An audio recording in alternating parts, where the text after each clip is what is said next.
Podcast Tênis Brasil com José Newton Dalcin.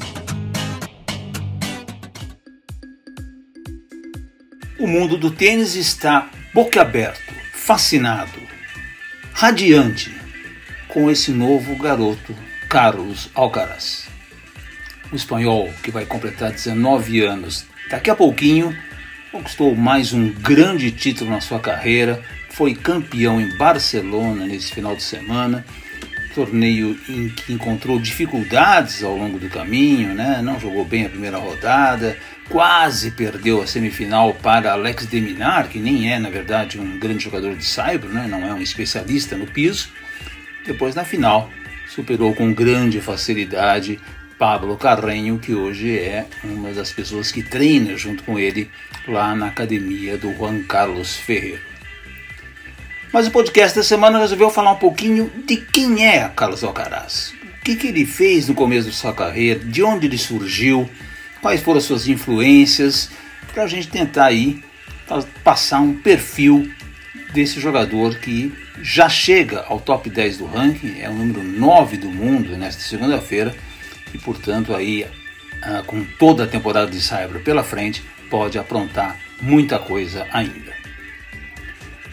A primeira coisa que é muito interessante a gente situar aqui é que o Carlos Alcaraz ele vem de uma família de classe média na Espanha, então não há nada de grande extraordinário no seu currículo, na sua vida familiar, no seu início de tênis. Ele não teve nada de tão espetacular assim. Ele nasceu em Alpamar, que fica em Múrcia, ao sul de Múrcia, no dia 5 de maio de 2003. Ele tem um pai, que também se chama Carlos, a mãe é a Virgínia e tem 3 irmãos. A coisa que começa a ficar interessante aí é que o Carlos desde pequeno já foi para a quadra, influenciado na verdade pelo avô. Ele ia lá para o clube de Múrcia, batia a bola lá com o avô e com amigos, e só depois é que o pai, o Carlos Alcaraz Gonçalves, é que acaba tendo uma influência maior nele. O pai, Carlos, ele foi profissional, ele jogou ATP entre 90 e 92, ele chegou a ser 963 do ranking, foi vice-campeão nacional da Espanha e hoje ele dirige uma escola de tênis ali pertinho de Múrcia também. Então o pai acabou tendo uma grande influência, o Carlos Alcaraz destaca muito que a família foi o grande pilar dele, que ele deve tudo ao apoio, ao empenho da família. E isso fica bem claro nessa organização social. Mas você vê aí que não há nada de extraordinário nesse perfil do Carlos Alcaraz nesse começo. Ele, como eu disse, ele foi para a quadra jogar lá no tênis clube da cidade. Os irmãos também tiram aula, mas os irmãos rapidamente se desmotivaram, desinteressaram, não quiseram seguir carreira. Enquanto isso, o Carlos ele se destacou rapidamente. Mas olha, o Alcaraz também não teve uma carreira juvenil assim espetacular, não teve nenhuma grande campanha em torneios de Grand Slam, o melhor dele foi uma quarta de final em Wimbledon, mas ele conseguiu alguns resultados importantes ainda muito jovem, Ele marcou o primeiro ponto dele em ATP aos 14 anos no Future lá em Múrcia. Aos 15 anos ele começou a jogar mais torneios juvenis e foi campeão europeu com 16 anos em Moscou. E um fato curioso da carreira juvenil do Carlos Alcaraz é que ele jogou aqui no Brasil 2 vezes em 2019. Ele veio primeiro para jogar o Banana, que até então era o torneio de nível 1, abaixo, e depois ele jogou a antiga Copa Gerdau, que hoje se chama Juvenil de Porto Alegre, e em 2019 ele foi até a semifinal. Então dá para vocês verem aí que a carreira juvenil dele também não foi nada de espetacular, ele não fez nada para chamar tanta atenção assim. Com 17 anos, ele ganhou o seu primeiro Future e em agosto de 2020, logo depois que o circuito voltou da pandemia, é que ele vence o primeiro Challenger dele na cidade italiana de Trieste. O Carlos ele começa a ter assim, um grande desempenho, muito mais na base do saibro europeu, em julho de 2021, quando ele ganha o MAG em cima do Gasquet. E nessa temporada 2021, que foi o ano passado, ele passa por todas as primeiras rodadas de Grand Slam. Uma coisa bem interessante que ele conta aqui em relação ao que ele preparou para a temporada 2022 é que ele, no final do ano, ele contraiu o Covid, então ele resolveu atrasar um pouco o início da temporada 2022. Vocês veem que ele não jogou aqueles preparatórios para a Australia Open, ele foi direto para a Australia Open. E o que ele fez nesse período? Ele ficou 5 semanas só se preparando na parte física. Isso foi um acordo que ele fez com a equipe da equipe dele, e obviamente era uma exigência do Ferreiro, porque ele precisava ganhar musculatura, massa muscular, ficar mais resistente, mais forte, para que ele aguentasse os jogos mais longos. Então foram 5 semanas muito pesadas na parte física, e ele conseguiu com isso aumentar 5 quilos, e hoje ele pesa 81. Coisa também interessante, ele tem um problema genético, um problema do corpo dele, em que ele tem uma facilidade muito grande de perder peso. Por isso que ele precisava fazer um trabalho muito específico para tentar ganhar massa muscular, subir de peso e superar esse problema da facilidade que ele tinha de perder peso. Então hoje ele tem 1,85 m, é uma altura bem razoável para o circuito de tênis, está ali na altura de Federer, de Nadal. O pessoal hoje julga que a média ideal para o tenista hoje é 1,88, 1,90. Ele obviamente ainda está numa fase de crescimento, já que ele tem 18, vai fazer 19 anos daqui a pouquinho. Então é possível ainda que o Alcaraz aumente um pouquinho aí de estatura, mas ele não deve ficar muito longe disso não. Por fim, nesse perfil do Alcaraz também é muito interessante falar que ele é um grande torcedor do Real Madrid, fanático do Real Madrid, e o jogador que ele mais admira é Roger Federer. Claro que ele gosta muito do Nadal também, claro que o Nadal é uma grande referência para ele, na carreira dele, para o tênis espanhol, mas a admiração do Alcaraz é por Roger Federer.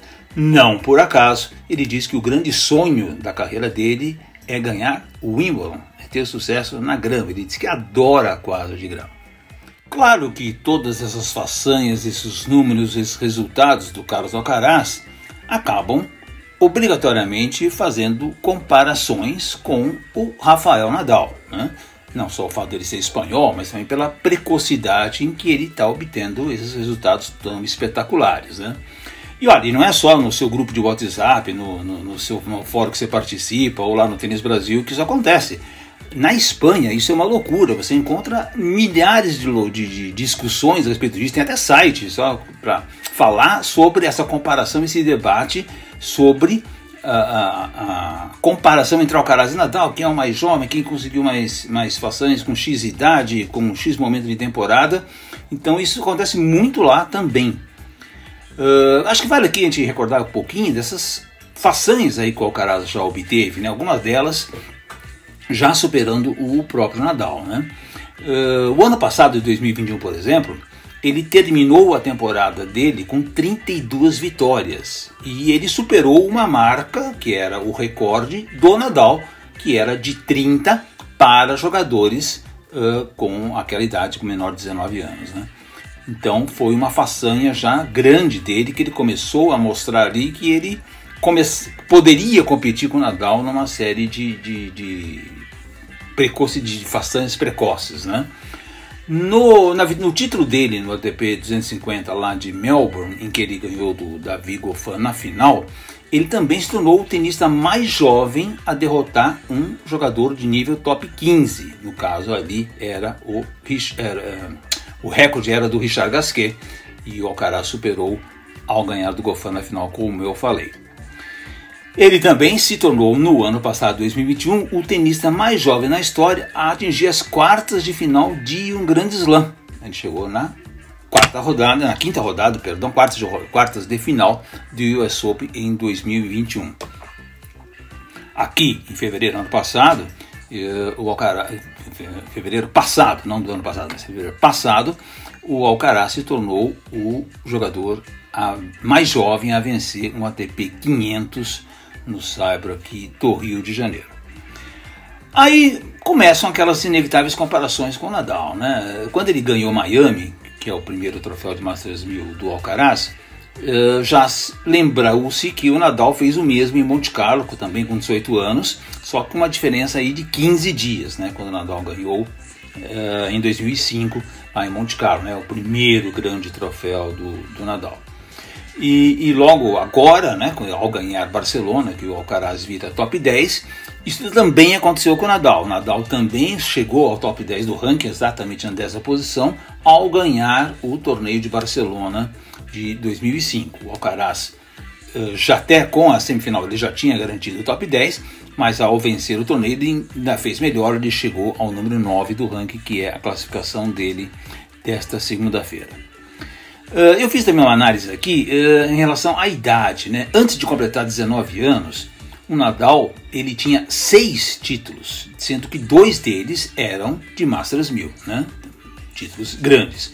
O Alcaraz agora vai completar 19, então não poderá mais repetir essa façanha do Nadal. Ele tem 4 títulos, sendo 2 de 500 e 1 1000, que foi justamente Miami. Outra comparação interessante até a faixa de 19 anos é que o Nadal venceu 6 jogadores de nível top 10 nessa faixa de idade, enquanto o Alcaraz já tem 8 vitórias sobre top 10. Né? O Alcaraz realmente numa campanha extraordinária. Claro que a gente sempre precisa recordar um pouquinho, né? A nossa memória por vezes é fraca, e nessa coisa de debate, eu acho que isso precisa sempre ficar claro e interessante, é o que o Nadal fez em 2005 a partir do momento em que ele chegou nesse estágio espetacular. O Nadal fez 19 anos em junho, já que ele nasceu em junho, então ele fez 19 anos em junho, enquanto o Alcaraz é de 5 de maio. Então o Alcaraz, a rigor, ele é um mês mais velho que o Nadal na comparação de idades. E quando o Nadal completou 19 anos, ele imediatamente ganha Roland Garros e vira número 2 do mundo. É um salto inacreditável, né? O Nadal sempre fez aniversário durante Roland Garros, então nesse ano de 2005 ele completou 19 anos, um pouco antes de vencer o seu primeiro grande slam lá em Roland Garros, e isso já o levaria para o número 2 do ranking. E nesse mesmo ano de 2005, aliás, ele ainda vai vencer mais 2 Masters 1000 na quadradura, no Canadá e em Madrid, que naquela época Madrid era disputado na quadradura coberta ali no final da temporada. O Nadal terminou 2005 com 11 torneios no total, já era uma marca extremamente expressiva para quem tinha 19 anos, né? Então eu pergunto a vocês acham que o Alcaraz vai conseguir tudo isso? Quer dizer, vai conseguir comparar essas façanhas do Nadal, né? Ganhar um grande slam agora, ele teria justamente a chance de ganhar com 19 anos Roland Garros, chegar ao número 2 do mundo, obviamente em Roland Garros eu acho que é praticamente impossível, mas talvez um pouquinho mais para frente da temporada ele até consiga ir brigar lá na frente, né?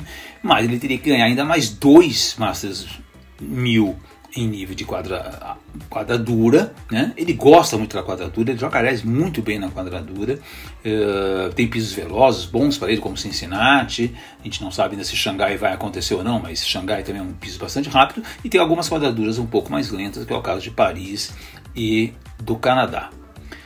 Portanto, minha gente, é isso aí, Carlos Alcaraz chamando a atenção do circuito, grandes façanhas, e merecidamente sendo comparado aí ao fenômeno Rafael Nadal. Será que ele vai chegar lá? Tomara que chegue, porque o Big Three, de um jeito ou de outro, está se despedindo do circuito, não vai demorar muito mais para que isso aconteça, e nós aí teremos, de repente, um novo nome para dominar o circuito e principalmente encantar a plateia.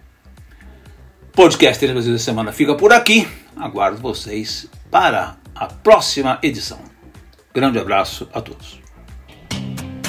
Este foi o podcast Tênis Brasil com José Newton Dalcin.